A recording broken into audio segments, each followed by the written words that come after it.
want to talk about this, Eastbound by Maylis de Kerangal, if that's how you pronounce it, published by Les Fugitives in the UK and translated from the French by Jessica Moore. Now, it's a novella-length piece of fiction.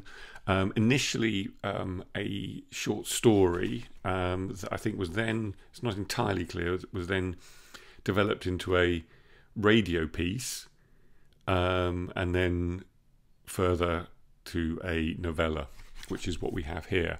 Now, what's interesting about this is it was written 10 years ago, but actually it's incredibly relevant now, and poignant, and in its own way devastating, because it is about a Russian conscript traveling on the Trans-Siberian Railroad and wanting to flee, as must be the case right now with all of these tens of thousands of young Russian men being conscripted into the Russian army to fight against Ukraine.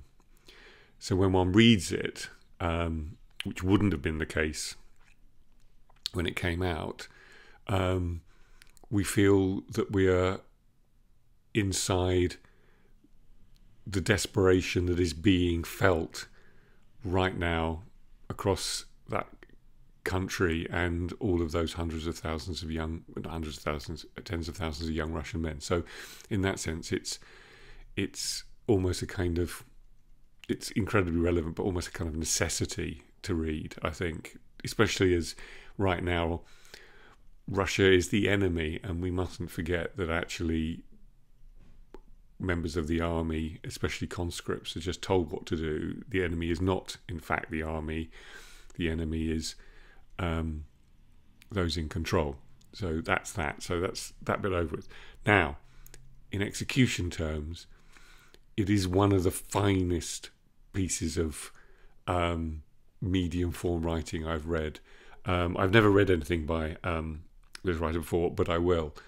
But while I was reading it, as much as I thought I have to make a quick film about it and say, please read it, based on its relevance, but also on its technical ability, actually, the thing that occurred to me was this is a piece of writing for writers to read, for young, emerging, or sort of beginner writers, just to get an example of a certain kind of prose that endlessly tries to be as vivid, original, and inventive as is possible within the constraints of a short piece of fiction, but also this is just a train journey over a certain period of time. So you have constraints of place. You're in a train. I mean, there's obviously lots of films and other novels have taken place on train, and that constrained space obviously adds a natural tension to the piece. But how to make it interesting, how to evoke the kind of claustrophobia, the narrowness, the physical narrowness, the constraints, and also keep the writing energized and vivid. It's a difficult technical exercise, and I think reading it, I was just that's what just occurred to me. I just thought to myself, this is a text. If I was teaching creative writing at the moment,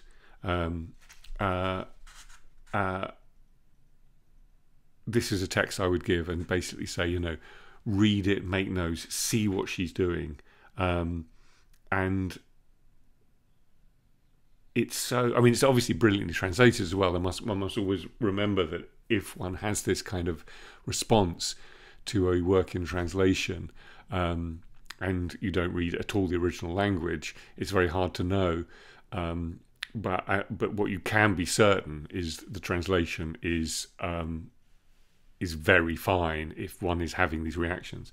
I'm not going to read a piece because it's kind of cumulative.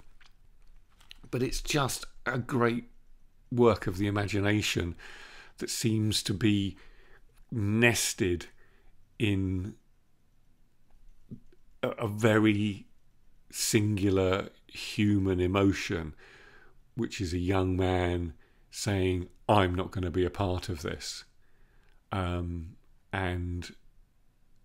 I won't give any of the sort of narrative or devices away, but it really is a brilliant piece of writing, and I recommend it to both readers and writers alike. Okay, that's it. Bye-bye.